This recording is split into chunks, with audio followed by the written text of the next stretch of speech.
I came from a broken household, so a lot of times I had to be the man of the house, so I had to grow up really fast. So outside of educational standpoints, I had to help provide for my mom. So I had my first job when I was 14. It kind of instilled in me the drive and tenacity to accomplish things in life. And I've always had this mentality that I have to be doing something. Even when I take a day off, I have to be doing something. I have to be productive. I have to work to get to whatever my next level is.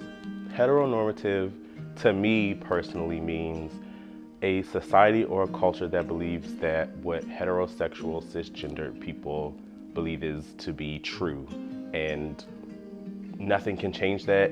Everything has to fit in the box of what heterosexual cis people feel life should look like. That in regards to sexuality, in regards to culture, in regards to attitudes, belief systems.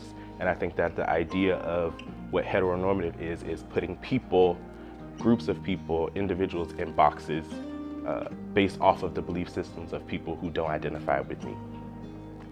So I would literally be the first person in my family to have graduated from undergrad and the first person in my immediate family to go to grad school. So that to me said a lot generally, because ever since, like I said, I was younger, I always wanted to be better than I was before.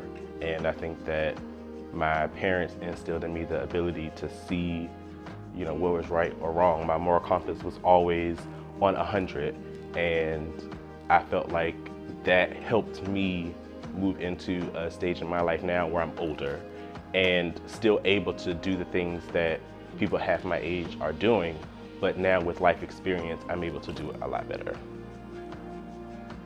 I worked in healthcare all my life, so my ability to understand HIV was different, and it didn't hit me as hard as it hits other people, as far as the medication regimens and things like that go.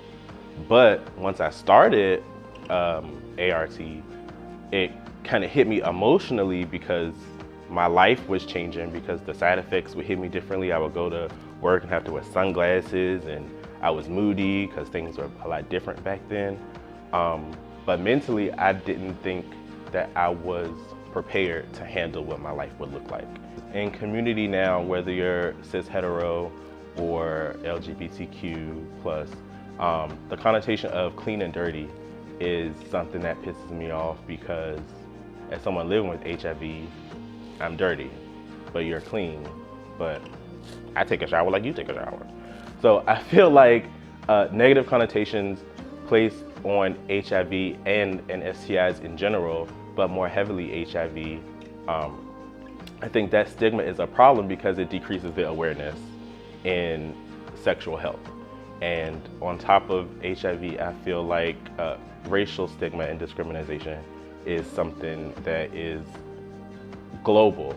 And I feel like adding racial discrimination and sexual stigma play a huge part in the increase in the rates of transmission among Black and brown people as it relates to HIV.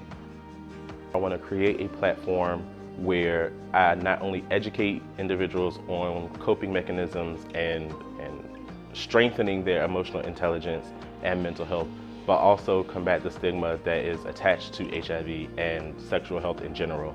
I want people to understand the fact that it's okay to not be okay, and to understand that you can create your own safe spaces within your group of friends, and to understand that not every safe space is legitimately safe, right? Because there's safe spaces and there's convenient spaces.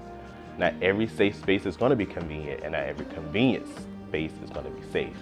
So finding individuals who truly understand and empathize and relate to who you are as a person in its totality, aside from your status, aside from your race, I think that finding those people to help you when you're at your lowest, to lift you up, and to also reciprocate that to individuals within that same circle who might need that same type of positive reinforcement.